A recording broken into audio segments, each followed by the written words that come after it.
Le bureau nous avait présenté des réquisitoires. Honorable Président, je voudrais savoir la suite. Parce qu'il y a un réquisitoire qui est un réquisitoire très sensible de la levée des immunités de notre collègue Joseph Kabila, qui porte atteinte à la sûreté de l'État. Et que cette question ne doit pas être traitée d'une manière normale, c'est une question qui demande la célérité, parce que c'est une question de sûreté de l'État.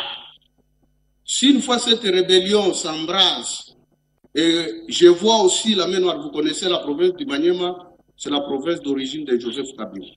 C'est la province d'origine, oui, pardon, de sa maman, soi-disant maman, ses oncles.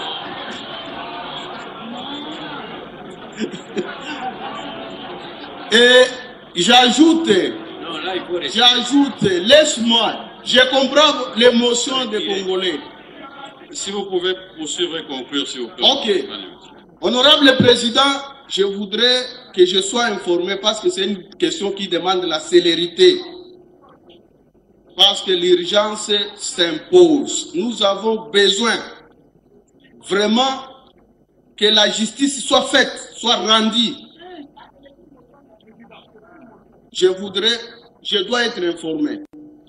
C'est mon droit, madame, oui. Honorable sénatrice. Merci, honorable Afani. Merci, honorable Afani, pour votre intervention. C'est le vœu du président de la République et surtout lors de la conférence des gouverneurs à Tanganyika. Le président de la République a insisté là-dessus. Mais fort malheureusement, l'Assemblée provinciale a passé outre cette décision du président de la République. Et que vous avez la copie, le président lui-même a été réservé.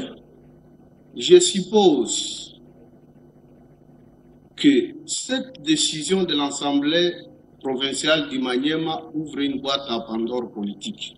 Cité, parce que cette situation va être servie d'exemple. Je ne refuse pas que les assemblées exercent l'air que la main noire des adversaires politiques de notre régime s'installe d'une manière politique dans la province du Maniema. Alors, il faut mettre fin à cette situation pour que cela ne puisse pas s'étendre dans d'autres provinces. À cela, je voudrais ajouter un autre point, honorable président. C'est après, j'informe, je voudrais être informé par le bureau. Ensuite, sur votre deuxième préoccupation, je reviens d'abord à dire que c'est effectivement votre bureau, c'est votre bureau par moi qui vous a informé de la question de ces deux réquisitoires. Et j'ai indiqué par la suite comment est-ce qu'elle serait traitée. Et bien sûr que vous serez invité à ces rencontres-là au moment opportun. J'ai saisi le sens de la sérénité dont vous avez fait mention, mais simplement le bureau programmera cette plénière-là et vous serez invité. Merci, honorable. Kabila ayebaki ko différencier Kabila tiayaki na Goma, il était assuré par des Français. Parce que Mouto aza derrière na bango kuna eza France. So bomoni lelo ti France azo pika. France azo landela pétrole na biso na lac Albert. Oyo ezalaka exploité par Total Énergie. Mabemoko biso ba Congolais tozanango, beaucoup de Congolais sont des inconscients. Il faut qu'on se dise la vérité. Y a-t-il pas des hommes de Dieu pour délivrer le peuple congolais? Minele Basali marche. Ils ont contesté contre iPhone. Mais ici, vous allez voir des Congolais qui n'ont pas posé iPhone. Mundela lobi que iPhone est des autres salles qui sont pas Congolais. Totomba ngote. Awa iPhone. France, oh zo bundi sabiso. Kende na bandako ba Congolais ça. On recoule ba Canal Plus. Vous attendez quoi? Tshisekedi akitali susu aya kolongoelo Canal Plus. Donc prendre conscience. Joseph Kabila yengi a commis peuple nomade. Pour votre information, Ouganda a besoin azobanga Koyama Kabila, William Ruto azobanga, même Paul Kagame bazobimisa minduke nuitement bino wana kata distraction bitumbe sili oh bozomona wana bien parler. Le président Félix, non,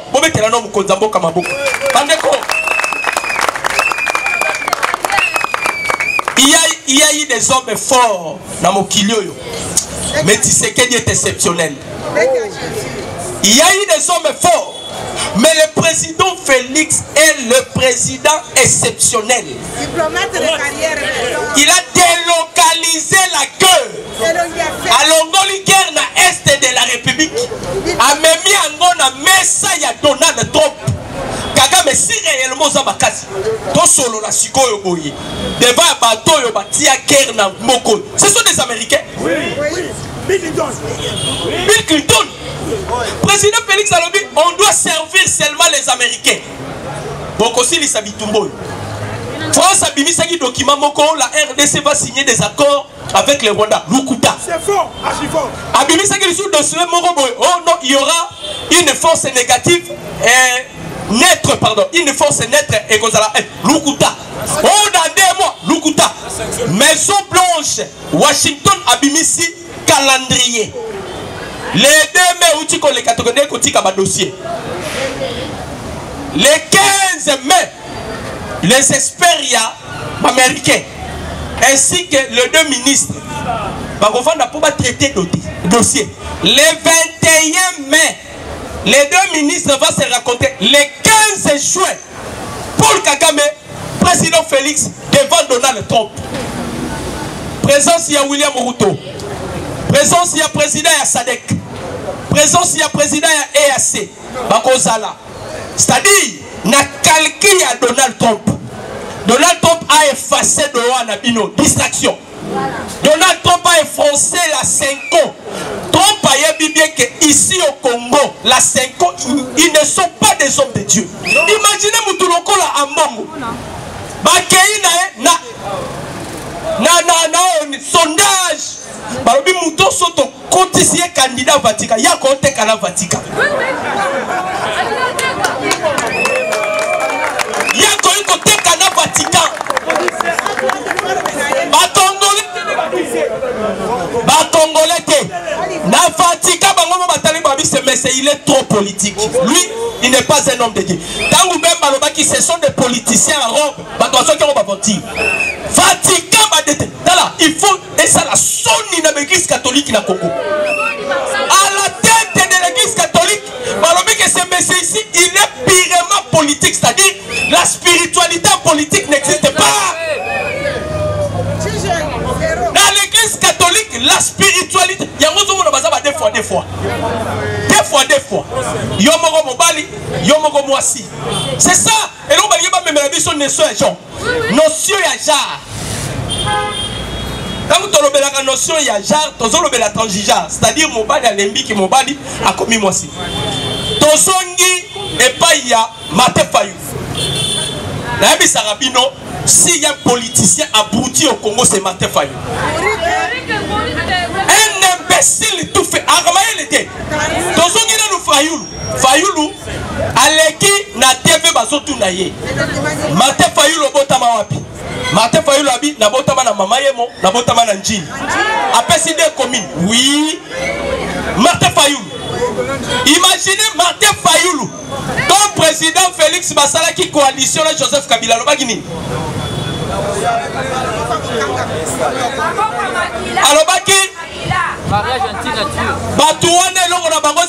Mais Fayoulou lelo antimia sangana na Kabila. Comment moutoko sala so bati na niveau yo? Mission Fayoulou ba PCA pa ya Basango la Seco.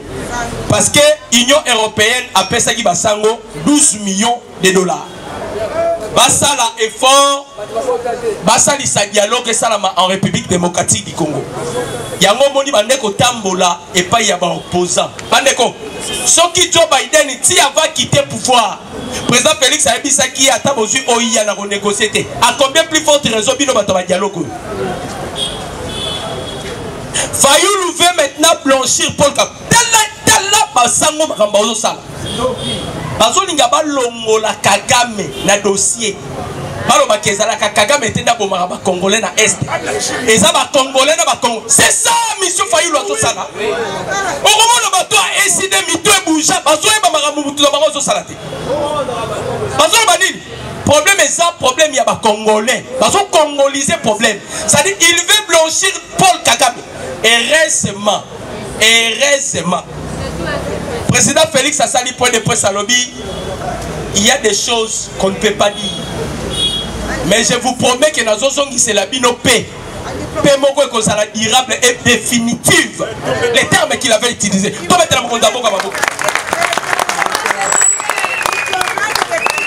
À lobby, c'est la binopé.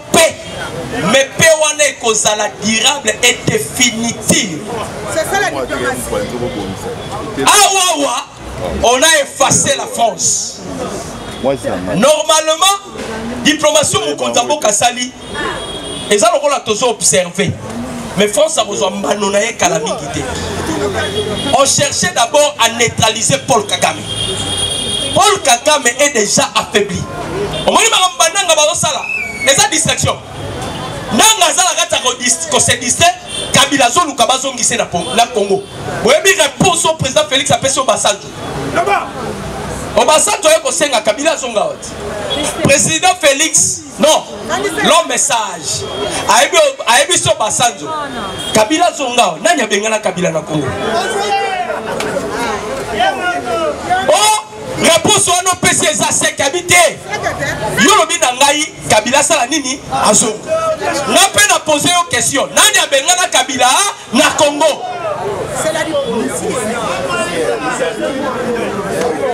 Les Américains, à l'époque, il y a Joe Biden. Basangana qui va être le président Félix. Non, Fozongisa, Kabila na Congo, Asa sénateur à vie et puis ex-président. C'était la même réponse au président Félix. Alors, si Kabila se sent qu'il peut affronter la justice congolaise, Ayat, ce qui Kabila Zoboya Koya, parce que nous avons de preuves. Preuves, car il y a Liboso. Toquel on a bilo, on se soutient. Preuves à Liboso, 10 millions. On regarde encore pour Louboya Kacham. Et ça, preuve était 8 millions. On regarde encore pour Yakotumba. Et ça, preuve était on regarde encore pour Bango na intention. Nini.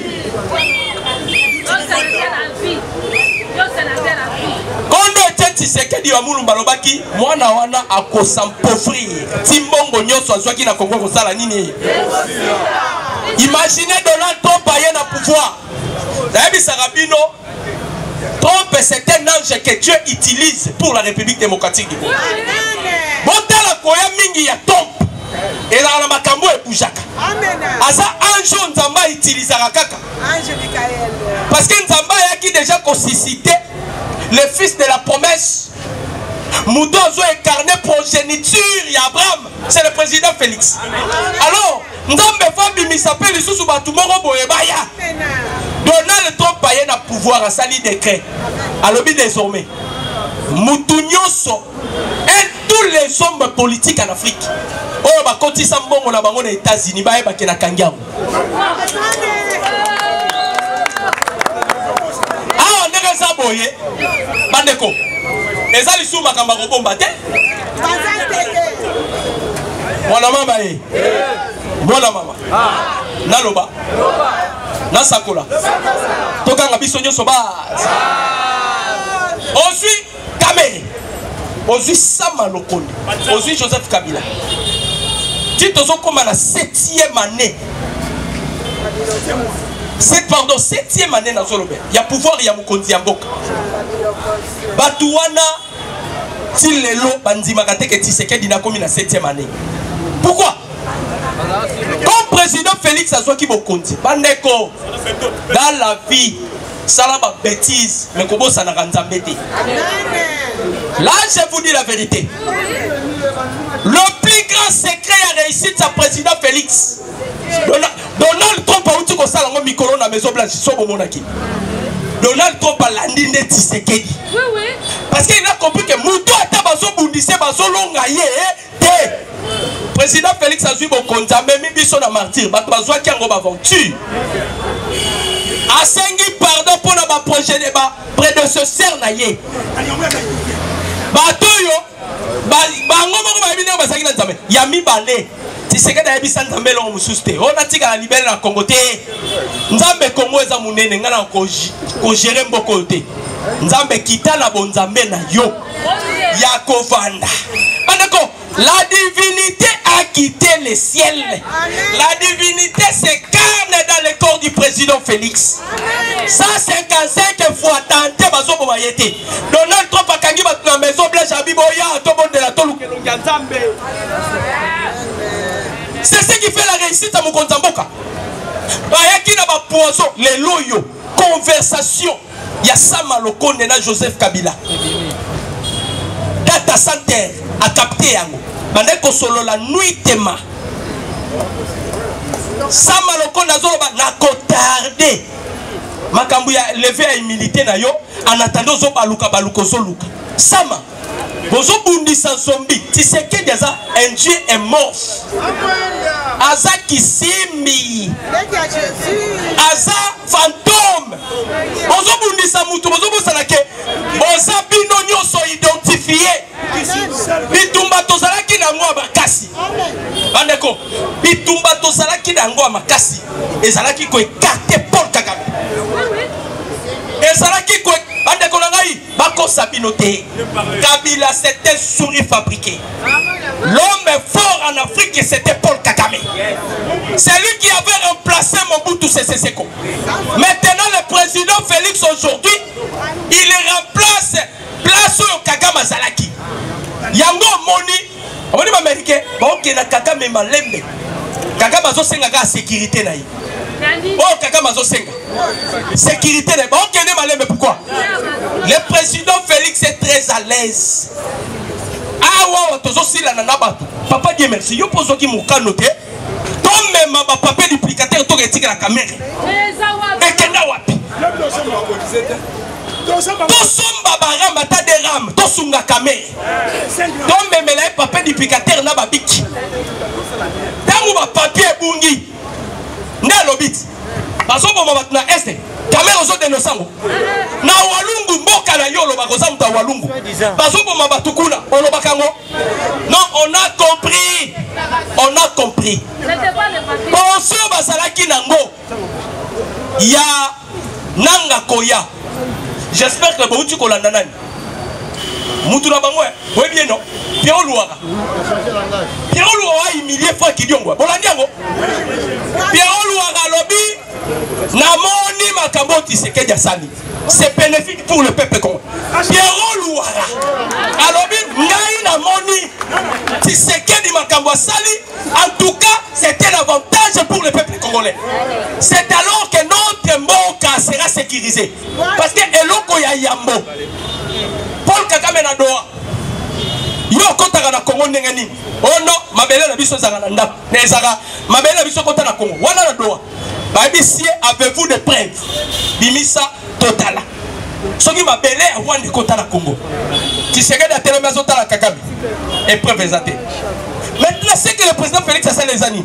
D'abord, respect à souveraineté, l'intégrité territoriale des blagues. On ne parlera pas de la balkanisation en République démocratique du Congo. C'est fini.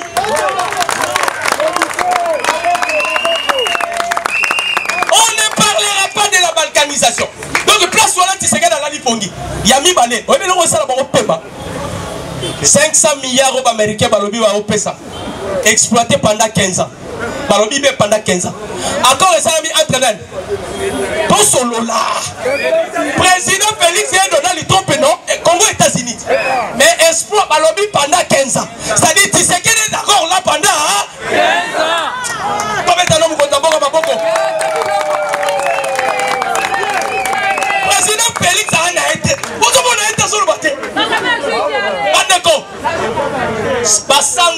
C'est la toute première fois que l'église catholique va échouer. Vous voyez que Basango va quoi ça va périr.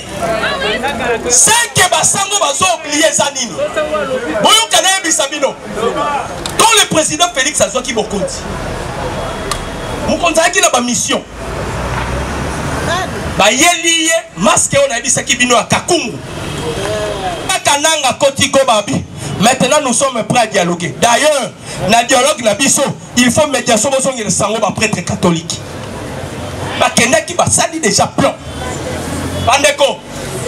Moko na yebi Sarabino, c'est le pays le plus sacré au monde. Amen. C'est le pays le plus sacré au monde. Na monde oyo, tozala minerai te ba obenga les 3T, ça se retrouve au Congo. Nous avons les tantal, tungstène et na éthane.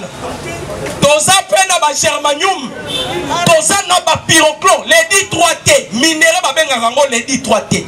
C'est le minerai le plus utilisé au monde. Oui, oui. Maintenant les Américains, n'est lobby dans le français, ba français ba lobby. Opposition RDC ba salaire. Ba mataba kita. Les Américains acceptent. Papa, Amérique a besoin de minerais na biso. Ba na nzela mususu akoleka te.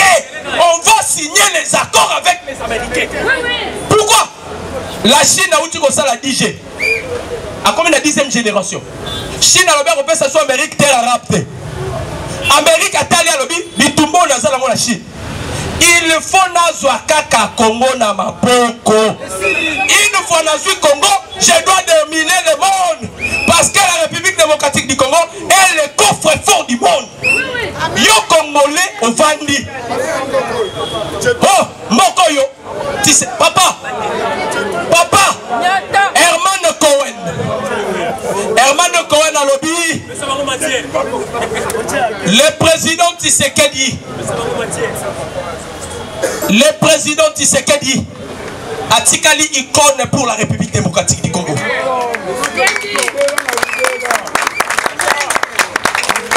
Maman Nzambi, Nzambi kubenisha.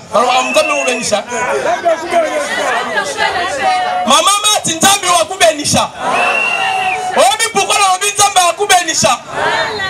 Libumu wana nde memaki Félix Antoine Tshisekedi Tshilombo. Oyabaki mission mwana na koya kosala mokilité. Lelo yo actualité on parle d'un seul président, c'est le président Félix. On leki actualité c'est Tshisekedi.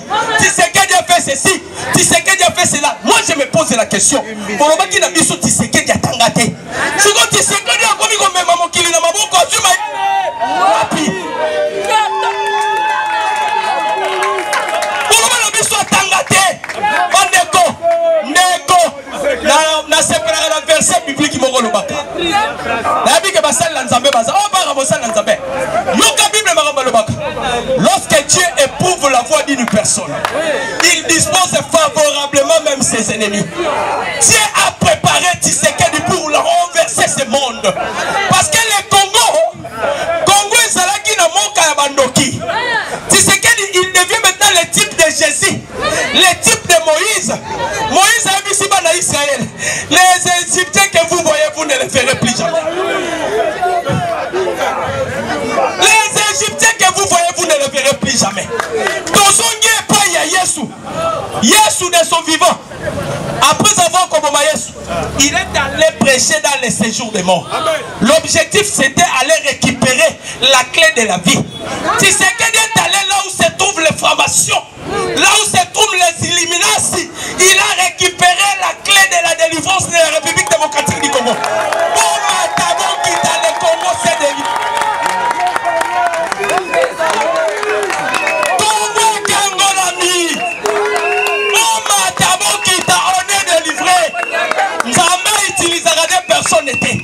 Tshisekedi a reçu l'huile, il y a transfiguration. Dans la 3 suites, il y a huile. Dans la huile, il y a corne.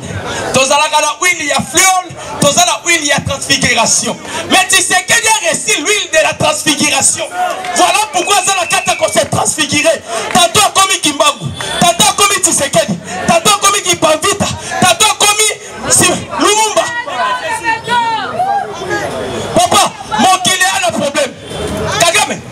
Kagame a continué réunion. James Kabare Baloba Kiango. que les Rwandais, c'est la toute première fois, Rwanda soit pression oyo. Tshisekedi a délocalisé guerre. Parce que vous comptez vous katalika kana armée. Alors bi armée oyo. Ba kabiliste ba trop ba trahirnga. Na aussi la na armée sima.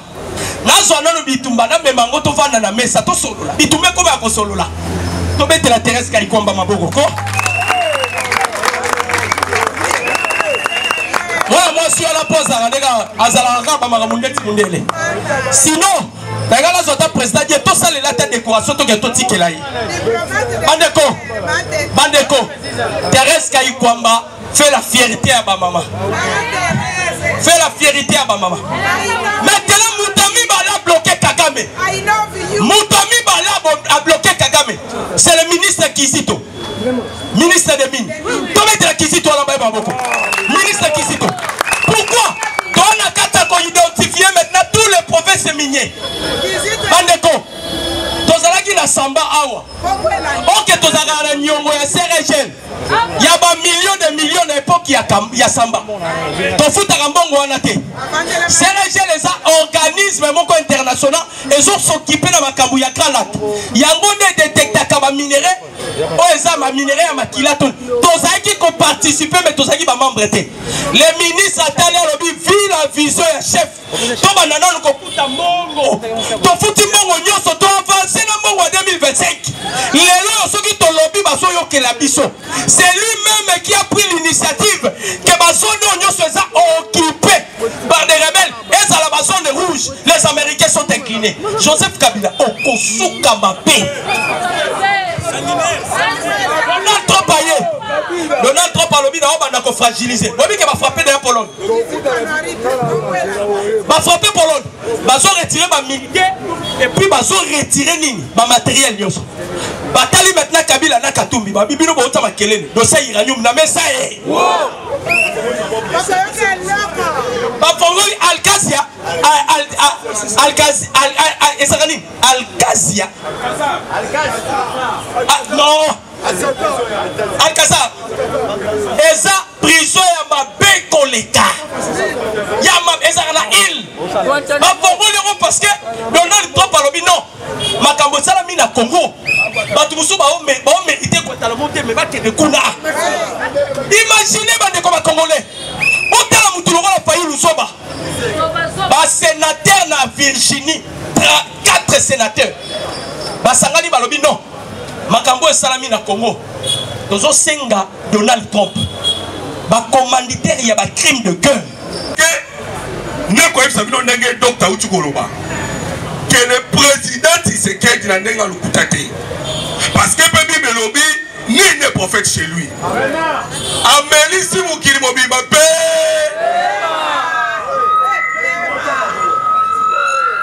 Bameni Pema ya solo. Tout le monde Paul Kagame, oh Koloka Paul Kagame. Na on répété moi mon comme alobanaï. Oh Tshisekedi, Tamuno so Koloba Kagame. Et pourtant minéré wane le kana kaka awa. Landa bien. Paul Kagame alobi lisusu. Oh Rwanda. Njokande Rwanda. Biso tozwa kaka 1%. Non la neuf dans ce qui n'a pas na bango. Ti na suka nango Paul Kagame alobi. Ce qui biso to pia kaminere ya RDC. Mais ne to comment des riches. Oui, mais c'est Congo vérité. Il n'est pas ce vivant. Paul Kagame alobi so qui est-ce que Kosi? Il n'est pas ce vivant. Est-ce qu'il y a cause à qui? Paul Kagame alobi. Bon, on peut s'abuser de la sanction. Oh sanction. On a fait la magie. Oh sanction. Mais bon, il y a un biso. Ce qui biso travaille koyiba. Minéré. Il y a Est RDC mais to koma gida ba riche. Bon, il y a une vérité que bino ne mutu boyibaka. Voilà le bel banane. Alors bel sou banane. Alors bel sou banane. Le président Tshisekedi, est-ce que tu vas mettre les maboko? Parce que mon conseil, abimi zono sur la clé en foukou et bimi na bois. Nous te comprenons sous soit à la quitter. Déjà directement, parce que Grignon sont et Batama qui a mis vos vivants. Est-ce que vous avez un Luxembourg qui a dit qu'à la Congo? Vous avez un Pologne? Vous avez un Qatar? Vous avez un Émirats Arabes Unis? Vous avez un Kenya? Vous avez un Ouganda? Vous avez un Congo Brazzaville? Vous avez un Kibambo Kawana Nyonso? Mais grâce à président Tshisekedi, mais grâce à président Tshisekedi, les lois de sont mis la poire. Très bien parlé, président. Mais au cas, les Américains, les Français, les Français, awa déjà boye bino moko boyoki basekre nyonso ebatamaki ekomi kobima biso toya baaméricain biso nde bakolo guerre ya este awa deja bakolo mboka babimi moyen lisusu biso tokontinue na systeme wana eza te botika kaka tomema processus oyo na ndenge esengeli idepese viva parce que nde tokoloba babendi Paul Kagame awa nakoyebi biso makambo elekaleki lobi ntango oyokaki semaine passée au Basanjo bake kolamusa tata à 88 ans atamboli mokili mobimba bandi na États-Unis alongo États-Unis akei Qatar alongo Qatar akibi mbangu ti na Namibie alongo Namibie akei Afrique du Sud alongo Afrique du Sud ayoluka président ote président urgence ezali sala mbangu ndimaka biloko oyo tokobenga na Congo bino bobenga yango pacte social mais la pacte social te eza pacte secret entre ECC Senko na Polka ezali pacte secret oyo bakosala wana oyo basange mokaye na ndenge eke aluka intimide Tshisekedi omelisi bango nyonso tu pema aluka intimide Tshisekedi ayebise papa biloko wana peme d'ailleurs kutu Masad Boulos oyo boyebaki envoyé spécial ya États-Unis d'Amérique azalaki na Qatar akotaki renon mpona koyebisa bango ke toyoki mwa nungunungu lokola bolingo baguerre elingi ebanda so na niveau ya este yango abengaki France parce que France na Qatar bango nde mutu basimba oyo tokobenga Paul Kagame azalaki lokola mercenaire na bango nyonso oyo azalaki kosala na bango mosala ye azwaka mwa mike voilà pourquoi lorsque Masad Boulos abengisaki bato nyonso baoyo koyoka ba SSC Senko baluki baya Masad Boulos abi te bino bokende na église bokende kotela liloba ya awa te so bozala baproposition bokende kopesa baproposition wana epai ya baautorité ya mboka na bino réunion esalamaki kuna baaméricain na korepetele bino parce que ezali binongo déjà balobi bango bazali déterminé bakosilisa guerre oyo kaka na minduki mibale parce que bango bayebi bakoutilize diplomatie bakoutilize mpe économie les deux armes oyo bango bayebi bakoutilize lobi sikoyo Masad Boulos aye koloba alobi abanda korapele boyokaka déclaration de principe oyo esignamaka na mokolo le 25 avril après signature ya déclaration de principe alobi les deux pays na mokolo ya les deux mais oyo tozali bayaki na baprojet ya corps wana bayaki batikaki yango na mesa sikoyo nini ekosalama lokola projet ya corps wana yaki batia yango na mesa le gouvernement américain parce que babimisaki programme babi lokola eza na mesa tokotraite yango ntina mokolo ya le 15 lorsque tokoma mokolo ya le 15 nde bakobenga baexpert ya renseignement oya biso na Rwanda même ndeko tika na sabino ke o no so boko mone ko salama déjà c'est salama na mo na processus à Rwanda mais le coup ba meke ba yeba ki Paul Kagame mo na bango azalaka o batangisa na komwa forum shopping o batangisa keza nini kuambuya ka ba médiation pour que tout le monde médiation o tokoma na oyo tolongo oyo tokoma na oyo voilà en entre temps yazo piller yazo gagner temps voilà ba meke ba kike mbala oyo médiation ko ça ma place société et ko ça ma kan États-Unis da parce que ba on va coloquer ndio moni bazali bulo sagobi na mokola le 15 va traiter yango les États-Unis d'Amérique va traiter accord mais déjà il va catch accord wana parce que le coûté le kaming boyo kayamo la catch accord wana ba lobi bien respect à intégrité territoriale o bakabo balkanisation ezati respect à souveraineté nationale o bakabuya o to benga ya